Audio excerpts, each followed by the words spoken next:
తిరుమల తిరుపతి దేవస్థానం కొత్త పాలక మండలి కొలువుదీరింది. చైర్మన్గా చదలవాడ కృష్ణమూర్తితో పాటు 12 మంది సభ్యులు పదవీ బాధ్యతలు స్వీకరించారు. బోర్డు సభ్యుల్లో లలిత కుమారి, అనంతలక్ష్మి, బాల వీరాంజనేయులు, సినీ దర్శకుడు రాఘవేంద్రరావు, సుధాకర్ యాదవ్, తెలంగాణకు చెందిన సాయన్న, ఏవి రమణ, శేఖర్, ఎల్లా సుచిత్ర, పసుపులేటి హరిప్రసాద్, సంపత్ రవి, నారాయణ ఉన్నారు. టీటీడీ ఈవో సాంబశివరావు చదలవాడ కృష్ణమూర్తి చేత ప్రమాణ స్వీకారం చేయించగా టీటీడీ అధికారులు బోర్డు సభ్యుల చేత ప్రమాణ స్వీకారం చేయించారు.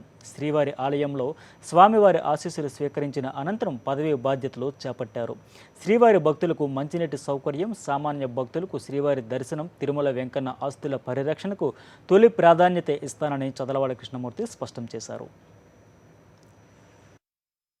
ప్రాధాన్యత యాత్రికులకి త్రాగునీరు, సామాన్య భక్తులకి దర్శన భాగ్యం, భగవంతునికి ఉన్నటువంటి ఆస్తులను కాపాడడం, ఇంకా కూడా ప్రపంచవ్యాప్తంగా ఆయన కీర్తిని వ్యాపింపజేసి ఇంకా కూడా సంపదను క్రియేట్ చేసి ఇప్పుడు ఉన్నటువంటి వాళ్ళు కాకుండా ఇంతకీ 400 మంది ఇక్కడ జీవించేటటువంటి అవకాశం తీసుకొచ్చేటటువంటి ఏర్పాట్లు చేస్తామన్నటువంటి నమ్మకంతో ఉన్నవాళ్ళం.